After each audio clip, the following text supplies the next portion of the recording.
رب العالمین والصلاة والسلام علی رسولہ الکریم وعلى آلہ وصحبہ اجمعین واشہد ان لا الہ الا اللہ واشہد ان محمدا عبدہ ورسولہ۔ صلاۃ میں ہونے والی غلطیاں اور کوتاہیاں، یہ ہماری گفتگو کا موضوع ہے۔ آج کے درس میں ان غلطیوں کا ذکر کیا جائے گا جن کا تعلق شرائط صلاۃ سے ہیں۔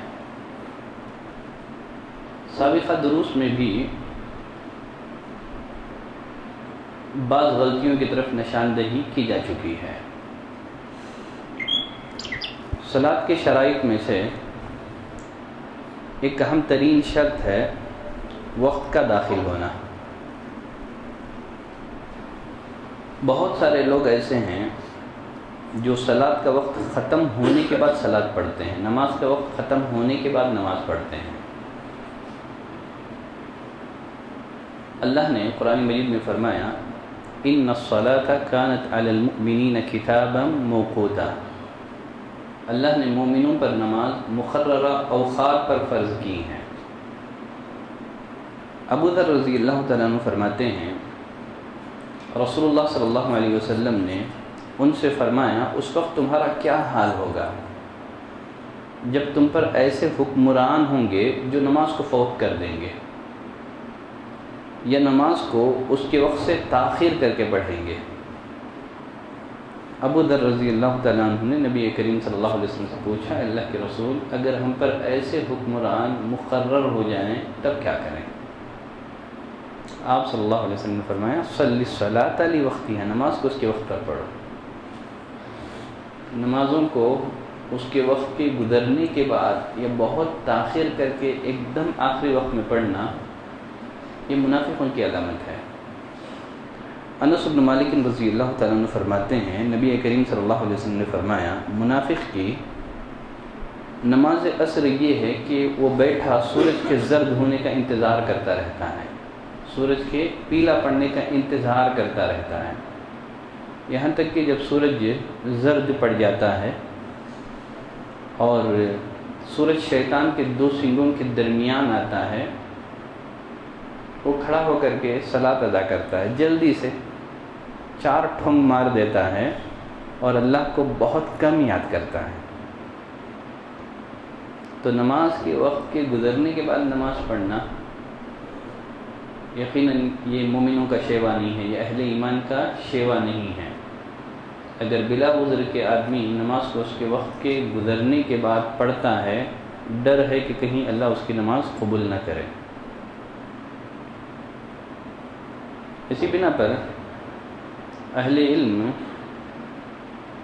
اس بات کے قائل ہیں کہ 2 صورتوں میں بندہ نمازوں کی قضا دے سکتا ہے، 2 صورتیں ایسی ہیں جن میں وہ نمازوں کی قضا دے سکتا ہے۔ نبی کریم صلی اللہ علیہ وسلم نے فرمایا من نام عن الصلاۃ او نسیہا، جو نماز سے سو جائے یا بھول جائے، جب یاد آئے پڑھ لے۔ اگر آدمی نماز کو عمدن ترک کر دے، اس کا وقت چلا گیا، وہ ایسا آدمی گنہگار ہے، اس کو چاہیے کہ اللہ سے سچی توبہ کرے۔ تو نماز کو اس کے وقت کے گزرنے کے بعد ادا کرنا ایک بہت بڑی غلطی ہے جو نمازیوں سے سرزد ہو رہی ہے۔ نمازیوں سے سرزد ہونے والی غلطیوں میں سے ایک غلطی مکروہ اوقات میں نماز پڑھنا بھی ہے، یہ ممنوع اوقات میں نماز پڑھنا بھی ہے۔ عقبہ بن عامر رضی اللہ تعالیٰ عنہ فرماتے ہیں 3 اوقات ایسے ہیں جن میں نبی کریم صلی اللہ علیہ وسلم نے ہمیں نماز پڑھنے سے اور مردوں کو دفنانے سے منع کیا ہے۔ نمبر 1، جب سورج طلوع ہو رہا ہو یہاں تک کہ بلند ہو جائے۔ نمبر 2، جب سورج نصف آسمان پر ہو، درمیانی آسمان پر ہو یہاں تک کہ ڈھل جائے۔ نمبر 3، جب سورج غروب ہو رہا ہو، ڈوب رہا ہو یہاں تک کہ وہ پوری طرح سے ڈوب جائے۔ ابو سعید خدری رضی اللہ تعالیٰ عنہ کی روایت میں نبی کریم صلی اللہ علیہ وسلم نے فرمایا لا صلاۃ بعد الصبح حتى تطلع الشمس، صبح کی صلاۃ کے بعد کوئی نماز نہیں ہے، صبح کی فرض نماز کے بعد کوئی نماز نہیں ہے یہاں تک کہ سورج طلوع ہو جائے. ولا صلاة بعد العصر حتى تغرب الشمس، عصر کے بعد بھی کوئی نماز نہیں ہے یہاں تک کہ سورج ڈوب جائے. دیکھیے یہ جو مکروہ اوقات ہیں، ان مکروہ اوقات میں بندہ مطلق جنرل نفل نمازیں نہیں پڑھ سکتا ہے، مطلق نفل نمازیں نہیں پڑھ سکتا ہے. ہاں جو سبب والی نمازیں ہیں، جو کسی کارن سے کسی ریزن سے پڑھی جاتی ہیں، سبب والی نمازیں ان مکروہ اوقات میں بھی پڑھی جا سکتی ہیں. جیسے آدمی سو گیا، نیند سے بیدار ہوا تو سورج طلوع ہو رہا تھا یا سورج ڈوب رہا تھا. اب وہ سورج کے ڈوبنے کا انتظار نہیں کرے گا، وہ بلکہ وہ وضو بنائے گا، نماز کے لیے کھڑا ہو جائے گا. اور پھر اسی طرح آدمی مسجد میں داخل ہوا فجر کی نماز کے بعد، یا یہ جو ممنوع اوقات ہیں ان میں بھی، تو ممنوع اوقات میں تحیۃ المسجد بھی پڑھی جا سکتی ہے. امام نووی نے کہا کہ سبب والی جو نمازیں ہیں ان مکروہ اوقات میں پڑھی جا سکتی ہیں. اس پر انہوں نے اجماع بھی نقل کیا ہے اہل علم کا. تو بلا سبب والی نمازیں ان اوقات میں نہیں پڑھنا ہے. ہاں جو سبب والی نمازیں ہیں ان مکروہ اوقات میں بھی پڑھی جا سکتی ہیں. اسی لیے نبی کریم صلی اللہ علیہ وسلم نے فرمایا جس نے سورج کے طلوع ہونے سے قبل ایک رکعت بھی پا لیا، اس نے فجر کی نماز کو پا لیا. سورج کے ڈوبنے سے قبل اگر کسی نے عصر کی ایک رکعت کو بھی پا لیا تو اس نے عصر کی صلاۃ کو پا لیا ہے. سب مجبوری میں یہ ساری باتیں کہی گئی ہیں، اس کو عادت نہیں بنا لینا ہے. عادت بنانے والے ان کے اندر نفاق کے اوصاف پائے جاتے ہیں. اوقات صلاۃ سے متعلق سرزد ہونے والی غلطیوں میں سے ایک غلطی حضر میں بلا وجہ کی جمع بین الصلاتین کرنا. میں نے بہت سارے لوگوں کو دیکھا، انہوں نے کچھ لوگ جمع بین الصلاتین کا فیشن بنا لیے ہیں. حضر میں جمع بین الصلاتین کی عادت بنا لینا. یہاں میں شیخ صالح الفوزان رحمۃ اللہ علیہ کا حفظہ اللہ کا ایک فتویٰ نقل کرتا ہوں. شیخ صالح الفوزان حفظہ اللہ وہ فرماتے ہیں الجمع بین الصلوات من غیر عذر لا یجوز. جمع بین الصلاتین، دو نمازوں کو جمع کر کے پڑھنا بغیر عذر کے جائز نہیں ہے. ولا تصح به الصلاۃ، اور نماز درست بھی نہیں ہوتی ہے. لأنه صلاها في غیر وقتها من غیر عذر شرعی، اس لیے کہ اس نے بغیر شرعی عذر کے اس وقت میں نماز پڑھی ہے. اس کے وقت کے گزرنے کے بعد یا اس کے وقت کے ہونے سے پہلے بغیر شرعی عذر کے اس نے نماز پڑھی ہے. اور اللہ فرماتا ہے ان الصلاۃ کانت علی المؤمنین کتابا موقوتا، اللہ نے مومنوں پر نماز مقررہ اوقات میں فرض کر رکھی ہیں. اور آگے فرماتے ہیں والجمع انما یباح للعذر الشرعی کالمرض والسفر. یقیناً شریعت میں سفر کی اجازت ہے، یقیناً اسلام میں جمع کی اجازت ہے. یقیناً اسلام میں جمع کی اجازت ہے. یہ جمع کب کیا جائے گا؟ بیمار ہو آدمی، کالمرض والسفر، یا مسافر ہو. وکذلک بین العشاءین فی المطر والوحل، اسی طرح اگر آدمی مغرب اور عشاء کی جو نماز ہے ان کو جمع کر کے پڑھ سکتا ہے بارش میں، کیچڑ میں. وَأَمَّا إِن يُجْمَعَ مِنْ غَيْرِ عُذْرٍ، بغیر کسی عذر کے نمازوں کو جمع کرنا فَهَذَا لَا يَجُوزُ، یہ جائز نہیں ہے. وَلَا تَصِحُّ صَلَاتُهُ، اس کی نماز نہیں ہوتی ہے، اس کی نماز درست نہیں ہوتی ہے. بقیہ رہ گئی اس معاملے میں عبداللہ بن عباس رضی اللہ تعالیٰ عنہ کی حدیث، وہ آگے نقل کرتے ہیں، جس میں وہ فرماتے ہیں جمع رسول اللہ صلی اللہ علیہ وسلم بین الظہر والعصر والمغرب والعشاء من غیر خوف ولا مطر. نبی کریم صلی اللہ علیہ وسلم نے ظہر اور عصر کی نماز کو، مغرب اور عشاء کی نماز کو جمع کر کے پڑھا. نہ تو دشمن کا کوئی خوف تھا نہ تو بارش تھی. اور بعض روایتوں میں من غیر خوف ولا سفر، نہ دشمن کا کوئی خوف تھا نہ آپ مسافر تھے. تو فرماتے ہیں کہ یہ جو روایت ہے دو طرح سے آئی ہے. بعض میں ہے کہ دشمن کا کوئی خوف نہیں تھا، مسافر نہیں تھا، اور بعض روایتوں میں دشمن کا کوئی خوف نہیں تھا، بارش نہیں تھی. فرماتے ہیں وَلِلْعُلْمَاءِ عَنْ هَذَا الْحَدِيثِ عِدَّةُ أَجْوِبَةٍ، اہل علم نے اس حدیث کے کئی ایک جوابات دیے ہیں. جس حدیث سے بظاہر لگتا ہے کہ حضر میں بھی جمع کیا جا سکتا ہے بغیر کسی عذر کے، تو اہل علم نے اس حدیث کے کئی ایک جوابات دیے ہیں. من توقف فی معناہ، اہل علم کا ایک گروہ ایسا ہے جنہوں نے اس بارے میں توقف اختیار کیا ہے. انہوں نے خاموشی اختیار کی ہے. اور امام ترمذی رحمۃ اللہ علیہ بھی اس حدیث کو نقل کرنے کے بعد فرماتے ہیں کہ اہل علم میں اس پر عمل نہیں ہے، گرچہ حدیث ہے لیکن علماء میں سے کوئی اس پر عمل کا قائل نہیں ہے. تو علماء کا ایک گروہ ایسا ہے جنہوں نے توقف اختیار کیا ہے. نمبر 2، ومن العلماء من حمله على الجمع السوری، علماء کی ایک جماعت ایسی ہے انہوں نے اس جمع کو حقیقی جمع پر محمول نہیں کیا ہے، بلکہ کہا کہ یہ جمع سوری تھی. جمع کی 2 قسمیں ہیں، ایک ہے حقیقی جمع اور ایک ہے جمع سوری. ایک ہے حقیقی اور ایک ہے سوری.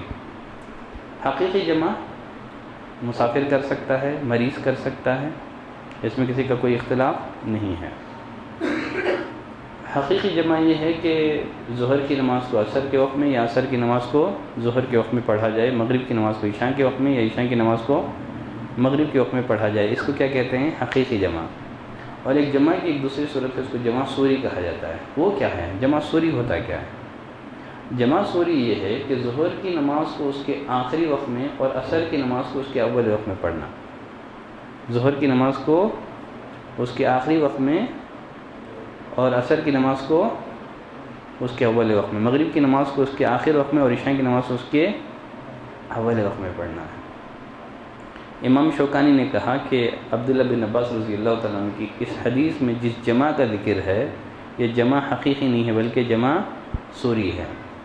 بلکہ سنن نسائی کی ایک روایت ہے، خود عبداللہ بن عباس رضی اللہ تعالیٰ عنہ فرماتے ہیں صلیت مع النبی صلی اللہ علیہ وسلم والظہر والعصر جمیعا والمغرب والعشاء جمیعا. ایک دفعہ میں نے نبی کریم صلی اللہ علیہ وسلم کے ساتھ ظہر اور عصر کی نماز جمع کر کے مغرب اور عشاء کی نماز کو جمع کر کے پڑھی ہے. وہ کیسے؟ اخر الظہر واجل العصر، آپ نے ظہر کی نماز کو تاخیر سے پڑھا اور عصر کو جلدی سے پڑھا. واخر المغرب، مغرب کی نماز کو تاخیر سے پڑھا. واجل العشاء، اور عشاء کی نماز کو جلدی سے پڑھا. تو اس حدیث سے بالکل بات واضح ہو گئی، کیونکہ دونوں حدیثوں کے راوی کون ہیں؟ عبداللہ بن عباس. تو معلوم ہوا کہ اس حدیث میں جمع حقیقی کا ذکر نہیں ہے بلکہ جمع سوری کا ذکر ہے. تو حضر میں کبھی کبھار کسی عذر کی بنا پر اگر جمع سوری کر لیں مشغولیت کی بنا پر کوئی حرج نہیں ہے. اور آگے فرماتے ہیں اہل علم کا ایک گروہ اس حدیث کے بارے میں ان کی رائے یہ ہے کہ نبی کریم صلی اللہ علیہ وسلم نے ایسا بیماری کی وجہ سے کیا. کیوں کیا؟ بیماری کی وجہ سے. کیوں؟ لأن الأعذار التي تبيح الجمع 4، وہ شرعی اعذار جن کی بنا پر جمع کیا جا سکتا ہے وہ 4 ہیں. شرعی عذر جن کی بنا پر نمازوں کو جمع کر کے پڑھا جا سکتا ہے کتنے ہیں؟ وہ 4 ہیں. نمبر 1 دشمن کا خوف یعنی حالت جنگ. نمبر 2 بیماری. نمبر 3 سفر. نمبر 4 بارش. تو عبداللہ بن عباس رضی اللہ تعالیٰ عنہ کی روایتوں میں جو 2 طرق سے آئی ہے اگر ان کو جمع کر دیا جائے تو اس میں 3 باتیں عبداللہ بن عباس نے بیان کی ہیں. نبی نے جو جمع کیا نہ دشمن کا خوف تھا، نہ سفر میں تھے، نہ دشمن کا خوف تھا، نہ بارش تھی. اب بچ گیا ایک وجہ ہے، وہ کیا ہے؟ مرض.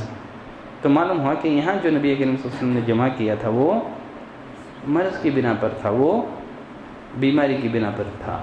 ابن باز رحمۃ اللہ علیہ نے اپنے ایک فتوے میں اسی بات کا ذکر کیا ہے کہ ایک وبا کی بنا پر یا مرض کی بنا پر نبی کریم صلی اللہ علیہ وسلم نے حضر میں 2 نمازوں کو جمع کر کے پڑھا تھا. وہ تو نبی کریم صلی اللہ علیہ وسلم کی پوری زندگی کا ایک عمل تھا، ایک بار آپ نے ایسا کیا تھا. تو اس عمل کو بنیاد بنا کر کے ہر چھوٹے بڑے ریزن سے آدمی جمع کی عادت ڈال دیں خاص کر حضر میں تو یقیناً ایسوں کا عمل درست نہیں ہے. یہاں ایک مسئلہ یہ بھی ذہن میں رکھیں، بارش میں جمع کرنا کیسا ہے؟ کچھ لوگ ہلکی پھلکی بارش میں بھی جمع کر کے نماز پڑھ لیتے ہیں. یقیناً بارش میں جمع کرنا جائز ہے. امام ابن خزیمہ رحمۃ اللہ علیہ فرماتے ہیں وَلَمْ يَخْتَلِفْ عُلَمَاءُ الْحِجَازِ أَنَّ الْجَمْعَ بَيْنَ الصَّلَاتَيْنِ فِي الْمَطَرِ جائز. علماء حجاز اس بات پر متفق ہیں، علماء حجاز کا اس بات پر اتفاق ہے کہ بارش میں جمع بین الصلاتین جائز ہے.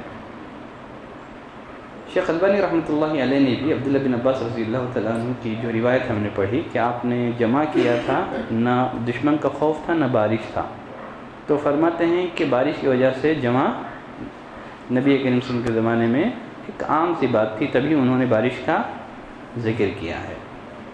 اور عبداللہ بن عمر رضی اللہ تعالیٰ عنہ کے بارے میں بھی آتا ہے کہ بارش والی رات یہ مسجد میں ہوتے عمرہ اگر بارش کے موقع پر نمازوں کو جمع کر کے پڑھاتے تو یہ ان کے ساتھ شامل ہو جاتے تھے، مخالفت نہیں کرتے تھے۔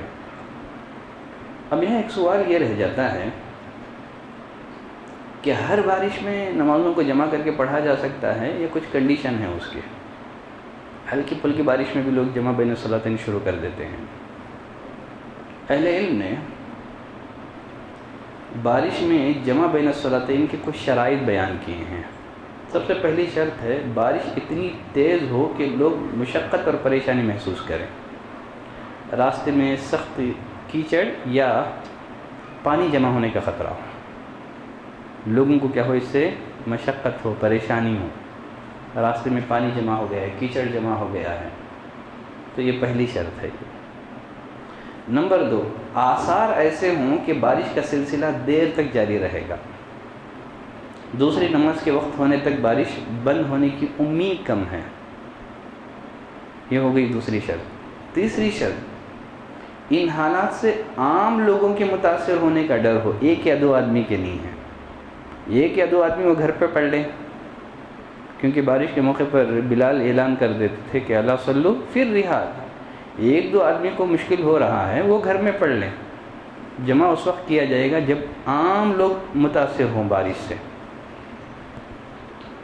تیسری شرط یہ بیان کی ہے کہ جمع بین الصلاتین کی رخصت گھر میں نماز پڑھنے والوں کے لیے نہیں ہے، اس لیے کہ وہ گھر میں ہی ہے نا، ظہر اس کے وقت میں پڑھ لیں، عصر اس کے وقت میں پڑھ لیں، مغرب اس کے وقت میں پڑھ لیں، عشاء اس کے وقت میں، یہ ان لوگوں کے لیے ہے جو مسجد میں باجماعت نماز ادا کرتے ہیں۔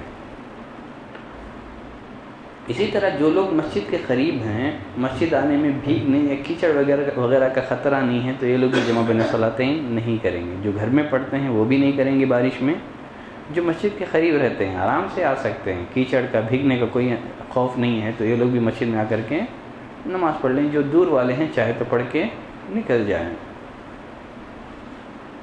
گویا یہ رخصت ان کے لیے ہے جن کو مسجد آنے کے لیے کھلے میدان سے یا کھلی فضا سے گزرنا پڑتا ہے۔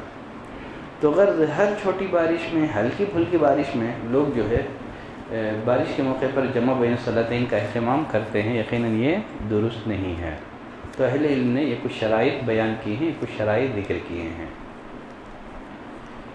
لیکن نماز کی شرائط میں سے ایک شرط، اس سے متعلق کچھ باتیں میں پہلے بھی بتا چکا ہوں، حدث اکبر اور حدث اصغر سے پاک ہونا ہے، بڑی ناپاکی اور چھوٹی ناپاکی سے پاک ہونا ہے۔ یہاں کچھ مسئلے ہیں جن کا تعلق خصوصیت کے ساتھ عورتوں سے ہیں، ان کی طرف بھی نشاندہی کیے دیتا ہوں۔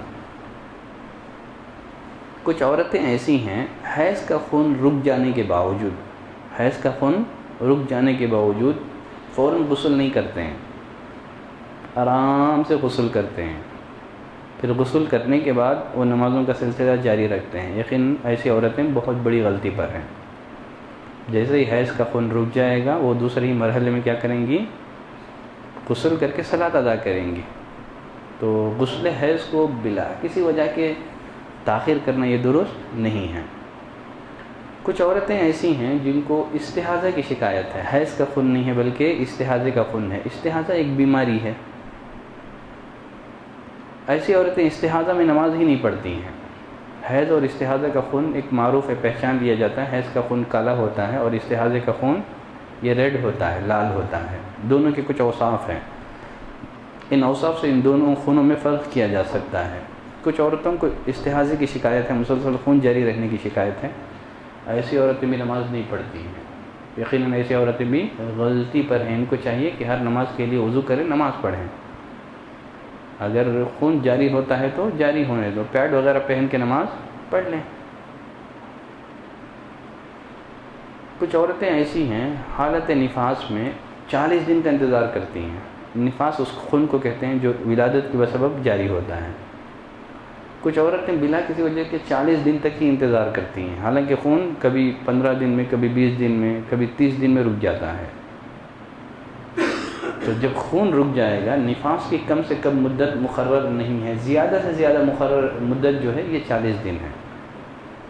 اہل علم نے کہا کہ 40 دن کے بعد بھی اگر خون جاری رہے تو وہ فاسد خون مانا جائے گا، وہ غسل کر کے نماز پڑھے گی۔ لیکن 40 دن سے قبل اگر خون رک جائے تو وہ غسل کر کے نماز پڑھیں گی۔ اس معاملے میں بھی عورتوں میں بہت زیادہ کوتاہیاں پائی جاتی ہیں۔ یہاں ایک مسئلہ یہ بھی ذہن میں رکھیں، اس کا تعلق بھی عورتوں سے ہے۔ نماز کا وقت ہو جانے کے بعد عورت کو حیض آ جائے، نماز کا وقت ہو گیا تھا، اس نے نماز نہیں پڑھی تھی، ظہر کا وقت ہو گیا تھا، نماز نہیں پڑھی تھی، حیض آ گیا اس کو۔ حیض کے ختم ہونے کے بعد اس کے لیے لازم اور ضروری ہوگا کہ وہ ظہر کی نماز کی قضا کرے۔ مسئلہ سمجھ رہے ہیں؟ اس لیے کہ نماز کا وقت ہو گیا تھا، اس نے نماز نہیں پڑھی تھی، بلکہ بعض اہل علم نے کہا کہ اگر ایک رکعت بھی اگر وہ پا سکتی تھی وہ تب بھی وہ نماز کو دہرائے گی۔ یہاں اور ایک مسئلہ ذہن میں رکھیں، یہ بھی عورتوں سے ہی متعلق ہے۔ اگر عورت، کوئی بھی عورت غروب آفتاب سے قبل، سورج کے ڈوبنے سے قبل حیض سے پاک ہو جائے، ایسی عورت صرف عصر کی نماز ادا نہیں کرے گی بلکہ عصر کے ساتھ ظہر بھی پڑھے گی۔ سعودیہ کی جو فتویٰ کمیٹی نے جو فتویٰ دیا ہے، اگر کوئی عورت سورج کے غروب ہونے سے قبل حیض سے پاک ہو گئی تو وہ صرف عصر کی نماز نہیں پڑھے گی بلکہ ظہر کی بھی پڑھے گی۔ اسی طرح اگر کوئی عورت عشاء کے وقت میں حیض سے پاک ہو جائے، وہ عشاء کی نہیں ہے بلکہ وہ مغرب کی بھی پڑھیں گی، یعنی ایسی نماز کو ملا کے پڑھے گی جن دو نمازوں کو جمع کرنا ممکن ہے، اس لیے کہ عذر میں ایک نماز کا وقت دوسری نماز میں داخل ہو جاتا ہے، عذر میں ایک نماز کا وقت دوسری نماز میں داخل ہو جاتا ہے۔ تو اسی بنا پر سعودیہ کی فتویٰ کمیٹی نے یہ فتویٰ دیا ہے کہ ایسی عورت صرف عصر کی نماز نہیں پڑھے گی بلکہ ظہر کی بھی پڑھے گی، ایسی عورت عشاء کی ہی نہیں ہے بلکہ وہ مغرب کی ہی پڑھے گی۔ ہمارے پاس میں تو عورتوں میں خاص کر نماز کو لے کر کے بہت زیادہ غفلتیں، بہت زیادہ لاپرواہیاں پائی جاتی ہیں۔ شریعت کی طرف سے اتنی ساری رخصتیں ملنے کے باوجود عورتوں میں نماز کو لے کر کے بہت زیادہ غفلت ہیں، بہت زیادہ لاپرواہیاں ہیں۔ نماز کی شرائط میں سے ایک شرط ہے نیت، ایک شرط ہے نیت۔ نیت کے سلسلے میں دو بڑی غلطیاں ہمارے معاشرے میں ہیں۔ ایک غلطی ہے زبان سے نیت کرنا، ایک غلطی ہے زبان سے نیت کرنا۔ نبی کریم صلی اللہ علیہ وسلم نے فرمایا انما الاعمال بالنیات، اعمال کا دار و مدار نیتوں پر ہے، نیت اس کا تعلق دل سے ہے۔ نیت کے الفاظ کو زبان سے ادا کرنا بدعت ہے، شریعت اسلامیہ میں اس کی کوئی دلیل موجود نہیں ہے، نہ اس بارے میں کوئی ضعیف روایت ہے، نہ اس بارے میں کوئی ضعیف روایت موجود ہے۔ اسی بنا پر شیخ الاسلام ابن تیمیہ رحمۃ اللہ علیہ فرماتے ہیں وَلَمْ يُنْقَلْ عَنِ النَّبِيِّ صلی اللہ علیہ وسلم وَلَا عَنْ أَحَدٍ مِّنْ أَصْحَابِهِ أَنَّهُ قَدْ تَلَفَّظَ قَبْلَ التَّكْبِيرِ بِلَفْظِ النِّيَّةِ لَا سِرًّا وَلَا جَهْرًا۔ نہ نبی کریم صلی اللہ علیہ وسلم سے، نہ نبی کے صحابہ سے یہ بات منقول ہے کہ انہوں نے تکبیر تحریمہ سے قبل نیت کے الفاظ کو زبان سے ادا کیے ہوں، نہ سری طور پر نہ جہری طور پر۔ رسول اللہ صلی اللہ علیہ وسلم جب نماز کے لیے کھڑے ہوتے تو اللہ اکبر کہتے تھے، اس سے پہلے کچھ نہیں پڑھتے تھے۔ تکبیر تحریمہ سے آپ کی نماز کا آغاز ہوتا تھا، تو تکبیر تحریمہ سے قبل آپ کچھ نہیں پڑھتے تھے۔ میں نماز پڑھتا ہوں اللہ کے لیے، امام کے پیچھے قبلہ رخ کر کے، اس طرح سے کس طرح کوئی کلمات نبی کریم صلی اللہ علیہ وسلم نہیں پڑھتے تھے۔ اور ایک جگہ ابن تیمیہ رحمۃ اللہ علیہ لکھتے ہیں کہ اگر کسی کو اللہ نوح علیہ السلام کی عمر کے برابر عمر دے اور وہ رسول اللہ صلی اللہ علیہ وسلم اور صحابہ اکرام سے زبان کے ساتھ نیت کرنا تلاش کرے یا کرتا رہے، اس کی عمر ختم ہو جائے گی لیکن اسے دلیل نہیں ملے گی۔ 950 سال صرف دلیلیں تلاش کرنے میں اگر لگا ہے اس کی عمر ختم ہو جائے گی، لیکن اس بارے میں کوئی دلیل نہیں ملے گی۔ علامہ ابن القیم رحمۃ اللہ علیہ نے بھی اس کو بدعت قرار دیا ہے۔ علماء احناف میں بہت سارے ایسے ہیں جنہوں نے زبان سے نیت کرنے کو بدعت کہا ہے، جیسے ابن عابدین ہیں، وہ فرماتے ہیں کہ زبان سے نیت کرنا بدعت ہے۔ ملا علی قاری حنفی، انہوں نے بھی ذکر کیا ہے کہ الفاظ کے ساتھ نیت کرنا جائز نہیں ہے، یہ بدعت ہے۔ ابن الحمام وہ بھی فرماتے ہیں رسول اللہ صلی اللہ علیہ وسلم اور صحابہ میں سے کسی ایک سے بھی زبان کے ساتھ نیت کرنا منقول نہیں ہے۔ انور شاہ کشمیری رحمۃ اللہ علیہ وہ بھی فرماتے ہیں کہ نیت صرف دل کا معاملہ ہے، نیت صرف دل کا معاملہ ہے۔ تو بہت سارے علماء احناف نے بھی زبان سے نیت کرنے کو بدعت قرار دیا ہے۔ شیخ صالح عثیمین رحمۃ اللہ علیہ نے اپنے ایک فتاوے میں کسی ایک آدمی کے حوالے سے ایک بات نقل کی ہے کہ ایک آدمی مسجد حرام میں نماز پڑھ رہا تھا، اور نماز سے قبل وہ نیت کرتے ہوئے کہنے لگا اللہم انی نویت ان اصلی الظہر 4 رکعات للہ تعالی، اللہ میں نیت کرتا ہوں کہ میں ظہر کی نماز 4 رکعات اللہ کے لیے پڑھتا ہوں امام کے پیچھے۔ تو اس کے جو بغل میں جو ساتھی کھڑا ہوا تھا وہ کہنے لگا صبر کرو، اور بھی باقی ہے، اور بھی باقی ہے، بس اتنی ہی نیت۔ اس نے پوچھا اور کیا باقی ہے؟ کہا ذرا نیت میں یہ بھی اضافہ کرو، قل فی الیوم الفلانی، میں فلاں دن میں، فلاں تاریخ میں، فلاں مہینے میں، فلاں سال میں، یہ بھی بول دو۔ جب اتنا بول ہی دیے ہو تھوڑا یہ بھی ذکر کر دو۔ تو فی الیوم الفلانی و فی التاریخ الفلانی و من الشہر والسنہ، یہ باقی رہ گیا، اس کو بھی بولو۔ تو غلط، یہ سب تکلفات ہیں، اس سے بچنا اور گریز کرنا چاہیے۔ نیت کے معاملے میں ایک غلطی یہ بھی ہے کہ بہت سارے لوگ بنا نیت کے ہی نماز پڑھتے ہیں۔ کچھ لوگ تو زبان سے نیت کرتے ہیں، کچھ تو نیت کرتے ہی نہیں ہیں، نماز میں کھڑے ہو جاتے ہیں، فارغ ہو جاتے ہیں، ان کو پتہ تک نہیں ہوتا کہ وہ کون سی نماز پڑھے ہیں۔ یہ بھی ایک بہت بڑی غلطی ہے۔ اگر نیت ترک کر دے تو کیا کریں؟ اگر آدمی نیت کرنا بھول گیا، شیخ صالح عثیمین رحمۃ اللہ علیہ فرماتے ہیں کہ نماز 2 طرح کی ہیں، ایک ہے فرض اور دوسرا ہے نفل۔ نفل بھی 2 طرح کے ہیں، کچھ معین ہیں، کچھ جنرل مطلق نمازیں ہیں۔ وہ فرماتے ہیں کہ آدمی بسا اوقات جلد بازی میں مسجد میں آتا ہے، رکعت کو پانے کے چکر میں نیت کرنا بھول جاتا ہے۔ اب کیا کرے گا وہ فرماتے ہیں کہ اس کی وہی نماز مانی جائے گی جس کا وہ وقت ہے، اگرچہ اس نے نیت نہیں کیا ہے، دل میں بات نہیں لائی ہے۔ اگر نماز سے فارغ ہونے کے بعد اس سے پوچھیں کہ آپ جو مسجد آئے تھے کون سی نماز ادا کرنے کے لیے آئے تھے، وہ کیا کہے گا؟ وہ تو کہے گا میں تو ظہر کے لیے آیا تھا، اگرچہ نیت نہیں کیا تھا۔ تو وہ فرماتے ہیں کہ فرائض کی نیت کی تعیین 2 طرح سے ہوتی ہے۔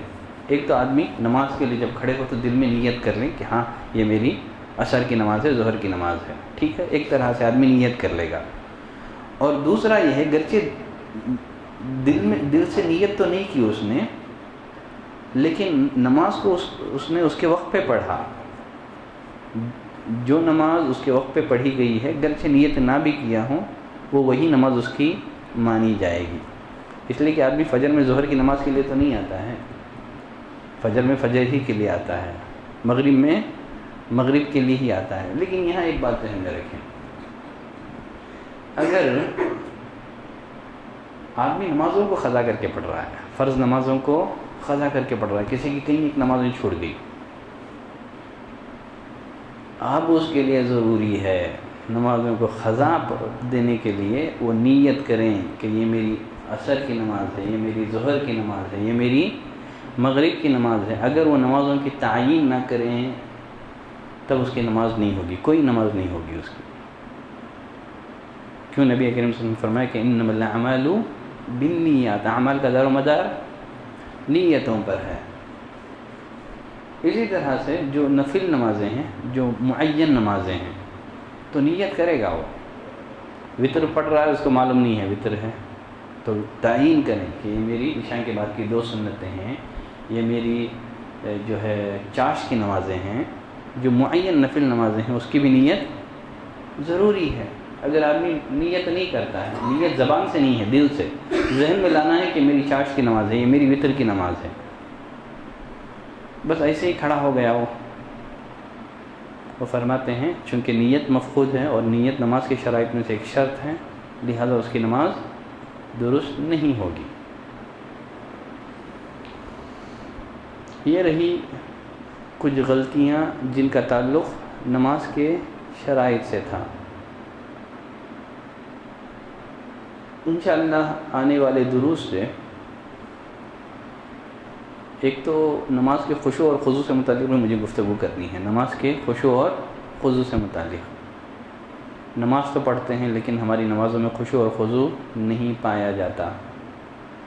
نماز میں خشوع اور خضوع پیدا کرنے کے لیے ہم کو کیا کرنا چاہیے؟ ویسے اس موضوع پر میرا جمعہ کا ایک بیان بھی موجود ہے، اگر چاہے تو یوٹیوب میں موجود ہے، آپ اس سے استفادہ کر سکتے ہیں. اس کے علاوہ میرے استاد محترم فضیلت الشیخ حافظ عبدالحسیب عمری مدنی، ان کے بھی جو ہے نماز میں خشوع اور خضوع سے متعلق کئی ایک جمعہ انہوں نے خطابات دیے ہیں، وہ بھی شاید بنگلور دروس میں موجود رہیں گے. آپ اس سے بھی کیا کریں، استفادہ کر سکتے ہیں. پھر بھی میں کچھ باتوں کا تذکرہ کرتے ہوئے، یاد دہانی کرتے ہوئے انشاءاللہ اگلے درس میں بات کو آگے بڑھاتا ہوں کہ نماز میں خشوع اور خضوع پیدا کرنے کے لیے ہم کو کیا کرنا چاہیے. بقیہ تکبیر تحریمہ سے متعلق بھی بہت ساری غلطیاں ہیں. تکبیر تحریمہ میں بھی کچھ بڑی بڑی غلطیاں ہم سے سرزد ہو جاتی ہیں. انشاءاللہ ان غلطیوں کی طرف بھی نشاندہی کروں گا. اور ساتھ ہی جیسے میں چاہ رہا تھا کہ مرد اور عورت کی نماز میں فرق کیا ہے، آج ہی میں اس کی وضاحت کر دوں، لیکن کافی وقت ہو جائے گا. اگر اس کو بھی اس مسئلے کو بھی چھوڑا جائے انشاءاللہ آئندہ درس میں اس پر بھی بالاختصار گفتگو میں کروں گا. آج کے لیے اتنی گفتگو کافی اور شافی ہے. اگر اسی مسئلے سے ریلیٹڈ کسی بھائی کے پاس کوئی سوال ہو تو پوچھ سکتے ہیں.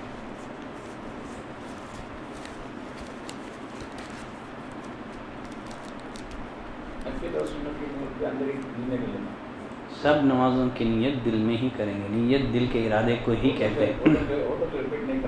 نہیں کرنا، نہیں، اندر سے ہی کر لینا.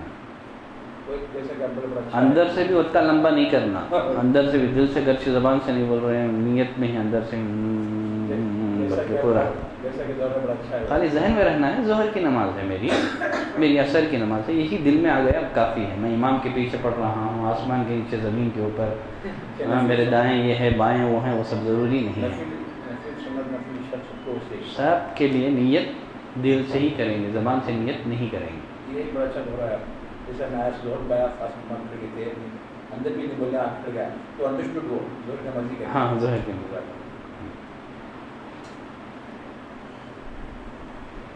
ٹھیک ہے ماشاءاللہ. آج کسی کے پاس کوئی سوال نہیں ہے. اسامت جب بولتے ہیں اس میں کیا ورڈ کو اس کا جواب ہے؟ اس پر میں پہلے بھی بتا چکا ہوں کہ اس بارے میں کوئی بات نبی کریم صلی اللہ علیہ وسلم سے ثابت نہیں ہے. وہ بھی غلط ہے، وہ بھی غلط ہے. ٹھیک ہے، لا الہ الا اللہ کا جواب دے رہے ہیں. کچھ لوگوں سے عادتاً جاری ہو جاتا ہے، لیکن عادتاً بھی اس سے بچیں. اگر سنت کا اعتقاد رکھتے ہیں تو بدعت ہو جائے گا. ٹھیک ہے، اگر عادتاً کچھ لوگوں کی زبان پہ جاری ہو جاتا ہے تب بھی ان لوگوں کو چاہیے کہ یہ عادت صحیح نہیں ہے، اس سے باز رہیں. یہ میں بتایا تھا نا، میں یہاں پوچھا بھی تھا، میں یہاں کچھ لوگوں کو پوچھا بھی تھا، آپ سنے ہیں کیا بول کے. تو یہ لیکچر میرا یوٹیوب میں ہے، آپ جا کر کے سن لیں. ٹھیک ہے. اذان اور اقامت میں سرزد ہونے والی غلطیاں، ایک کلاس ہی ہے ہماری اذان، اور یوٹیوب میں دیکھیں مسجد فرقان میں اذان اور اقامت میں سرزد ہونے والی غلطیاں، اور ہمیں اس پر تفصیل سے گفتگو کیا. ٹھیک ہے، نہیں دینا ہے. ٹھیک ہے. سبحانک اللہم و بحمدک، اشہد ان لا الہ الا انت، استغفرک و اتوب الیک.